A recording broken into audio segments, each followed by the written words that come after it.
Chapter 8: The Story of One Career Woman and Many Hats. We have witnessed a great social change in the past few decades. In 1963, 32% of all married couples included a wife in the labor force, and in 1983, 51% of all married couples included wives who worked outside the home.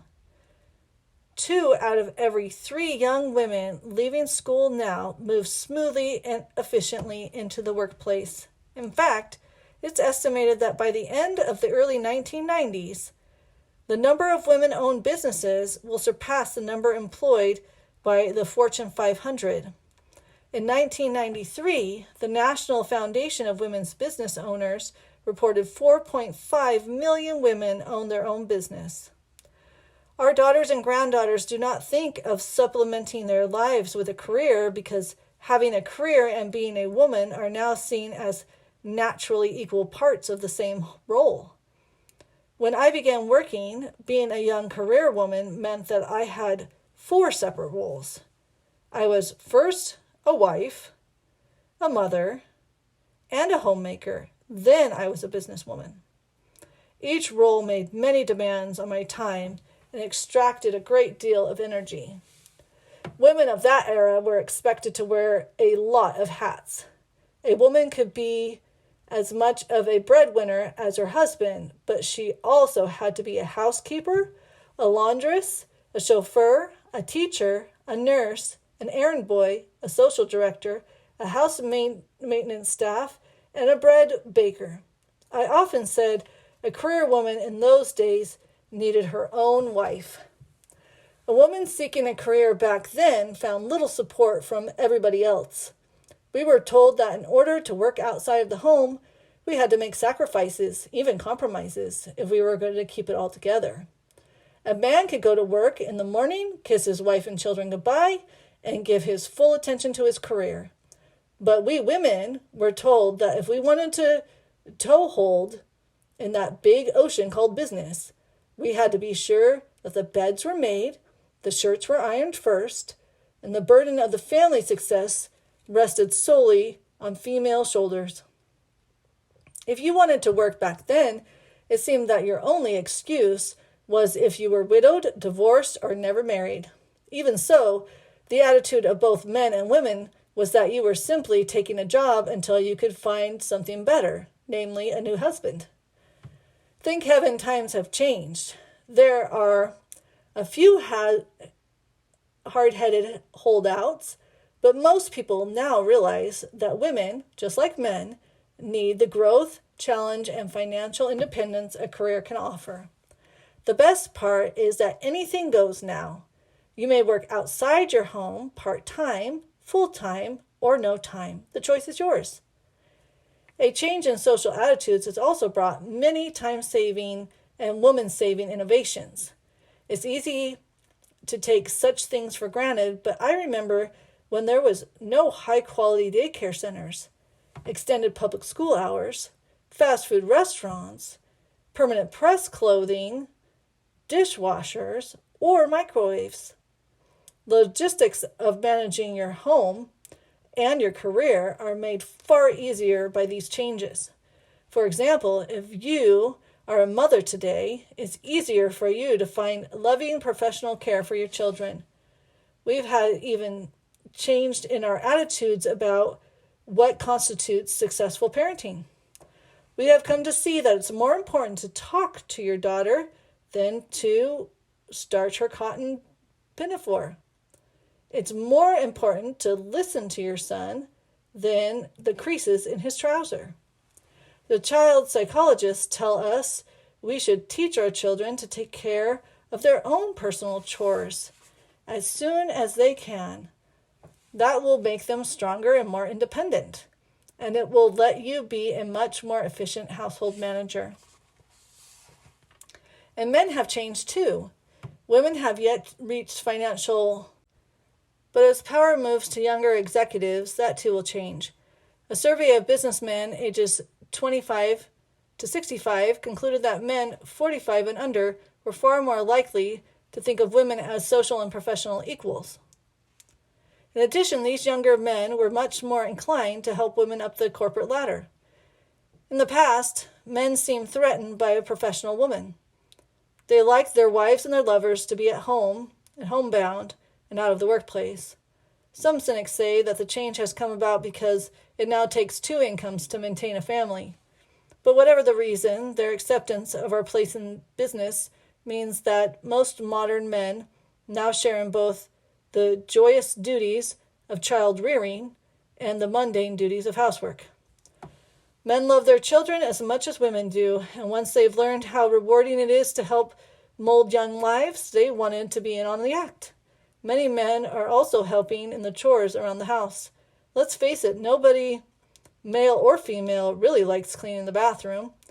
But when a man and a woman share a household and share the advantages of a career, then they should also share the little task of daily maintenance. That gives them both more time for the children, career, and each other. My purpose in this chapter is to share with you some of the techniques that have helped me balance my home and my office. I believe that the lessons I have learned are applicable for many different career women, married, single, widowed, or divorced. It's not possible, and I think not necessary for me to write a book giving rules for any combination or factors that may pertain to each individual reader. For example, I can't say if you're divorced, work part-time, and if you have no children, then you should do this. Do this if you're married to a fabulous husband and a father who helps you fold the laundry and pack lunches for the children. By the way, ladies, if you have that one, hold on to him. All I can do is tell you my story, just as I lived it, and hope that after reading it, you may apply some of my solutions to your own set of circumstances. I think the most exhausting time of my life was when I was raising my 3 children, working as a Stanley dealer, and going to college. I had been married for 10 years. I had always dreamed of becoming a doctor. My sales career seemed established, and I thought, now's the time. This was back in the days when it was considered a waste of time for married women to go to college. Professors would look you square in the eye and tell you that you were taking up a spot that could be filled for a younger man. So when I was in school, I tried to conceal the fact that I was a wife and a mother. I dressed like a student, even down to my bobby socks. I wore my wedding ring on a chain around my neck, and I never mentioned my 3 children at home.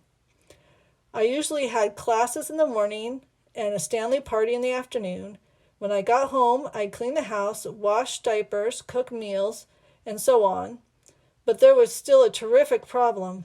After all that work, I was so tired to study. Sometimes I would go to bed shortly after the children did, set my alarm for 3 o'clock in the morning. I'd get up, drink some coffee, and study until the children woke up around 7 o'clock.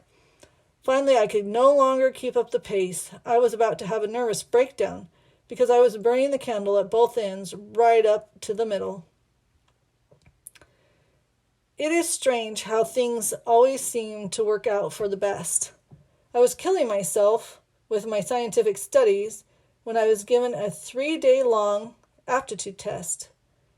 When the dean called me into her office to discuss the results, she told me that my scores in science, though good, were far surpassed by my scores in other areas, such as persuasion. She highly recommended that I change my course to marketing and pursue a career as a buyer or a saleswoman.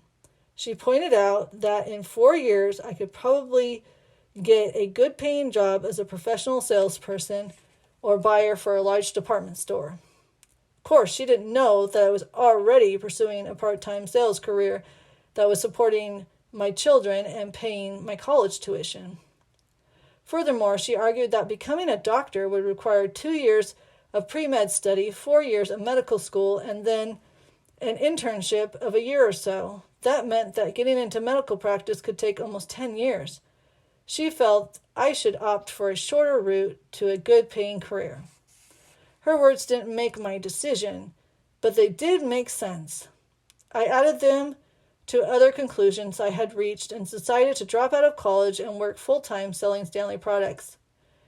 Once the choice was made, I was still working long hours, and both my sales job and my family job, but my schedule wasn't quite so hectic. I began working on a straight commission basis, and this was an advantage. It meant that I could work my time, not my company time. Many women do work strict office hours, but I knew that I couldn't raise my family and sit at a desk from 9 to 5 each day. I needed the flexibility my sales job offered, so I could be with my children when they needed me. I arranged my Stanley parties so I was home after school to greet my children, prepare their dinner, and give them my full attention. Wearing many hats can take its toll, but still, it is something you can accomplish. I found that the best way to do this is to become organized. You must decide your priorities, divide your time accordingly, and share what duties you can with others. If you have a loving and helpful family, that's where you start.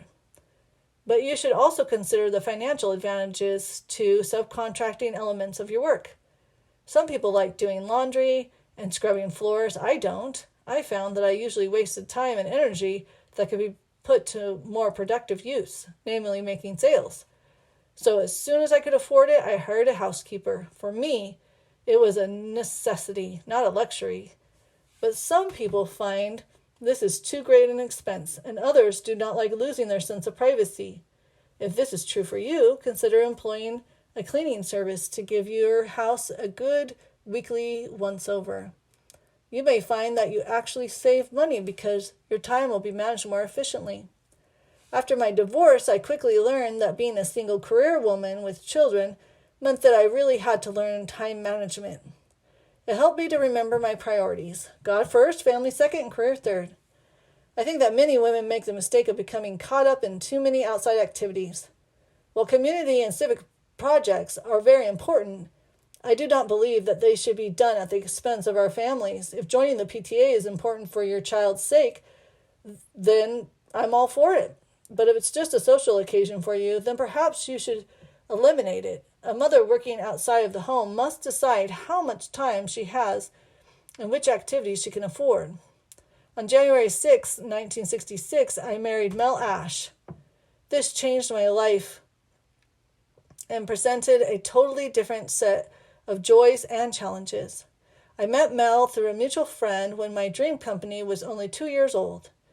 He had built his own successful business. As Mary Kay Cosmetics grew, so did his involvement with its goals and objectives. Shortly before he died, Mel remarked, "I'm a father with 100,000 daughters." And that's how he truly felt about the women of our company. Often observers saw him standing in the background while I stood in center stage. But what few people knew was that many times Mel was quietly and efficiently solving problems that others may have not even recognized. I'll never forget the snowstorm in Chicago. We were in the last session of a 3-day meeting for 2,000 consultants and directors when an unexpected blizzard closed all traffic in and out of the city.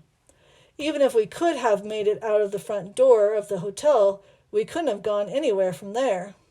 We were literally snowbound. At the end of the conference, we told the audience of our plight and that they could check back into their rooms. We made arrangements for the company to pick up the bill for dinner in the hotel dining. And we scheduled an impromptu workshop for the duration of the storm. But many of the women had attended the conference on a very tight budget and had no money for an extended stay, and they certainly couldn't spend the night in a hotel lobby. For the next few hours, everything was very chaotic. Women were trying to unsuccessfully to call home, and they were wandering around the hotel, and some were even in tears because they didn't know how they could pay for an extra meal and lodging. But people adapt, and after we got the workshop going, things began to settle down. In fact, over the next couple of days, it even became a party. It was only much later that I learned what had really happened during those first few hours. Using his unlimited hotel credit, Mel had been quietly moving through the crowd, finding women who were distressed and lending them the money. Mind you, he kept no records of these transactions, no names, and no dollar amounts. He simply gave the money to any women who said she needed it. I knew nothing of this until we were back at Dallas. Suddenly, Mel began receiving scores of letters containing money. Naturally, I asked Mel, what is going on here? Why are all these women sending you money? Oh, nothing, he would say, and then he'd open another batch of envelopes containing checks or money. It was much later that I learned the whole story, and not from Mel. He was much too modest to have boasted of his generosity. That's just the kind of man he was. Many people have been delighted by another example of Mel's generosity. My Thursday gifts. We were married on a Thursday, and so from the very beginning, Thursday was a special day for us. Every Thursday, for the 14 years of our marriage, Mel brought me a gift. Depending on his mood or his financial situation, the gifts ranged from a flower to a piece of peanut brittle to a diamond. But no matter what, every single Thursday, I would come home to find a gift wrapped package and a beautiful, personally chosen greeting card. And he was just as generous with compliments, too. Every morning he told me how beautiful I looked, and you know that wasn't true. Like lots of women, I often went to bed looking like Elizabeth Taylor and woke up looking like Charles de Gaulle. Of course, I wanted to live up to his compliment, so every morning I was out of bed before Mel was awake, trying to look beautiful for him. I remember how I always wanted to get my makeup on before he put on his spectacles. Even though he was devoted to Mary Kay Cosmetics, Mel was from an old school. He didn't like it when my work interfered with his talk time. He liked to call himself the chairman of the board. When I came home at night, he wanted me to be somebody who was thinking only of him because I loved him and I respected that. It took me 16 minutes every evening to drive home from my office, and in that time I would have to take off my chairman of the board hat and replace it with my Mel Ash's wife hat. Mel wanted me to be home at 7 o'clock on the dot, and this took a bit of adjusting on my part. After 5, I found that the office would become quiet and I could get down to some serious thinking. Often I would become so involved that I would forget to watch the clock. If I was a minute late, Mel would begin to worry, so I made a special effort to leave the office on time. No matter what, I did this because I knew how important it was for Mel, and his feelings were very important to me. Of course, by 7 o'clock, he would have quite an appetite, so I became an expert in the art of quick and delicious meals. I'd usually ask the housekeeper to set the table and leave a salad in the refrigerator and a casserole in the oven. Sometimes in a pinch, I even got good at fixing up frozen dinners so they tasted like homemade. I remember one of our beauty consultants telling me that when she got home late and didn't have anything for dinner, she'd throw an onion in a pot of boiling water and it would smell like something good was cooking. That wonderful aroma made her husband feel that a delicious meal was underway. In the meantime, she pulled something out of the freezer. Well, some people might not appreciate what she did. It kept her husband happy. And that's all that really mattered to her. Today, when career woman arrives home late from work, she is more likely to take her husband or kids by the hand and say, "Come on, honey, we're cooking something together."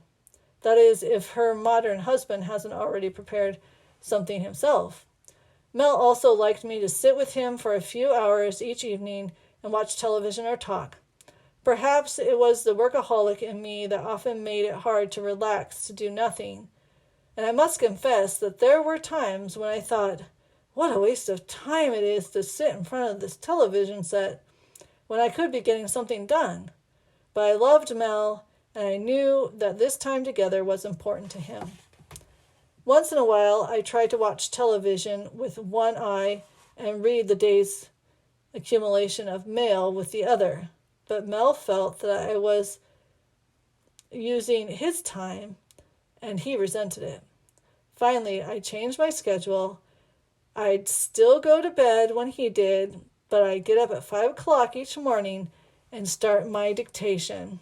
That way, I could complete my correspondence and paperwork without Mel ever feeling I was infringing upon his time.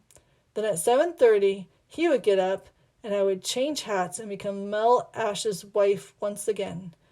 I didn't mind the switch because I felt I was making my own choices, and I think that's what a loving, open relationship is all about. It takes a great deal of time and energy for a woman to really care for her family and build a career at the same time. If she's going to survive, she must choose her hats wisely, learn when and how to balance them, and discard those which distract from her personal priorities.